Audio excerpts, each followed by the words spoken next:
यांचा इतिहास काय आहे? यांचा इतिहास योजना बंद करण्याचा इतिहास आहे. मगाशी बावनकुळे साहेबांनी सांगितलं, आपल्या सरकारच्या सगळ्या चांगल्या योजना यांनी बंद केल्या. जलयुक्त शिवार सारखी योजना असेल, मेट्रो सारखी योजना असेल, प्रधानमंत्री आवास योजनेसारखी योजना असेल, सगळ्या योजना यांनी बंद केल्या.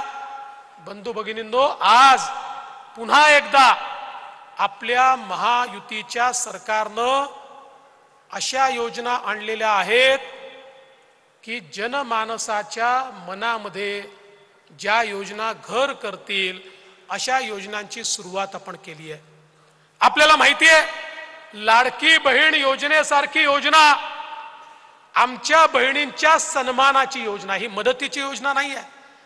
ज्या आमच्या मातृशक्तीने, ज्या बहिणींनी इतके वर्ष या ठिकाणी संघर्ष केला आणि आज आपल्या पायावर उभ्या राहत आहेत, त्या बहिणींचा सन्मान करण्याकरता लाडकी बहीण योजना आपण आणली आणि जवळपास 3.5 कोटी महिलांना थेट त्यांच्या खात्यामध्ये महिन्याला 1500 रुपये देण्याचं काम आपलं सरकार या ठिकाणी करणार आहे.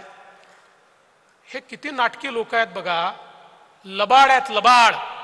सभागृहात सांगतात आम्ही योजना बंद करू, सभागृहात सांगतात ही चालू शकणार नाही, सभागृहात सांगतात ही खोटी योजना आहे. आणि गावामध्ये सगळ्यात पहिलं पोस्टर यांचंच, आणि हेच लाडकी बहीण योजना, आणि खाली स्वतःचं पोस्टर लावून फिरतात. हा कोर्टात पण चालले, योजनेच्या विरुद्ध कोर्टातही चालले, आणि पोस्टर मात्र स्वतःचं लावतात. पण मी भारतीय जनता पक्षाच्या नेत्यांना आणि कार्यकर्त्यांना विनंती करणार आहे, अरे तुम्ही सांगा ना, आपली योजना आहे, आपल्या सरकारची योजना आहे. आपली मशिनरी जमिनीवर उतरली पाहिजे आणि आपण आमच्या माता भगिनींना मदत करून त्यांचे फॉर्म भरून घेतले पाहिजेत.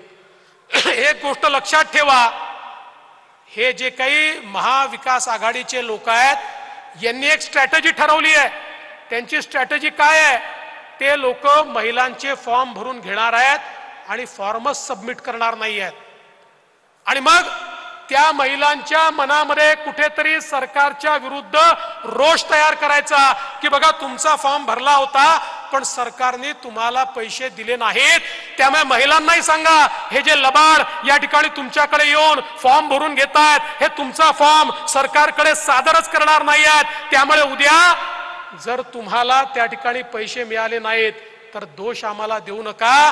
चुकीच्या पद्धतीनं जे लोक ऑफिशियल फॉर्म नाही आहेत, यांनी स्वतः छापलेले फॉर्म आहेत, त्या फॉर्मवर सह्या घेऊन राहिले आहेत, आणि एक प्रकारे ही योजना कशी फसेल हा प्रयत्न यांचा चाललेला आहे. आपल्याला ही योजना यशस्वी कशी होईल हे बघितलं पाहिजे. मी चंद्रकांत दादांचं अभिनंदन करेन. आपल्या शिंदे साहेबांच्या नेतृत्वात जे आपलं सरकार आहे, या सरकारमध्ये आमच्या मुलींना 100% मुलींना उच्च शिक्षणात 100% फी सवलत देण्याचं काम हे आपल्या सरकारने केलं. खासगी कॉलेजमध्ये त्या ठिकाणी जी फी लागते ती 100% फी आता राज्य सरकार भरणार आहे. माझ्या लहान मुलींना, बहिणींना आता कॉलेजमध्ये उच्च शिक्षण घेण्याकरता स्वतःच्या घरातून 1 पैसा लागणार नाही, अशा प्रकारची योजना या ठिकाणी आणली आहे. आमच्या गृहिणींकरता 3 सिलेंडर हे मोफत देण्याची योजना या ठिकाणी आणलेली आहे. खरं म्हणजे इतका खोटा नरेटिव्ह पसरवतात, म्हणाले सिलेंडरच्या किमती वाढल्या. 2013 सालच्या किमती ज्यावेळेस आम्ही दाखवल्या त्या याहीपेक्षा जास्त होत्या, त्यावेळी हे चूप बसतात. पण आपण अनेक लोक अशी आहोत की जे उत्तरच देत नाही. मी एक गोष्ट आत्मचिंतन करतोय, कदाचित मीडिया दाखवेल तर दाखवू द्या, पण आपला एक प्रॉब्लेम आहे, आणि तो प्रॉब्लेम असा आहे की आपल्यापैकी प्रत्येकाला उत्तर देता येतं, पण तो आदेशाची वाट पाहतो. आदेश आला तर देईन, नाही तर देणार नाही. मी तुम्हाला एक गोष्ट सांगतो, आज तुम्हाला परवानगी देतो, ज्याला बॅटिंग करायची आहे बॅटिंग करा. मैदानात उतरा. अट एकच आहे, एकच अट आहे, हिट विकेट व्हायचं नाही. जे फुटबॉल खेळतात त्यांना माहिती आहे सेल्फ गोल करायचा नाही. काही लोक बोलायला उतरले की समोरच्यावर बोलायच्या ऐवजी आपल्यावरच बोलून जातात. म्हणजे असं काही बोलतात की 4 दिवस त्याचीच उत्तरं द्यावी लागतात. तेवढं सोडून करा.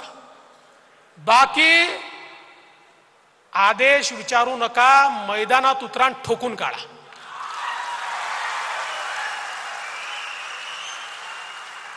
आणि तुम्हाला तर खोटं बोलायचंच नाहीये. बघा, खरं बोलायला विचार करावा लागत नाही, खोटं बोलायला खूप विचार करावा लागतो. त्यांना खोटं बोलायचं आहे, तुम्हाला खरं बोलायचं आहे. खोट्याला खऱ्याने उत्तर द्यायचं असेल तर विचार करावा लागत नाही.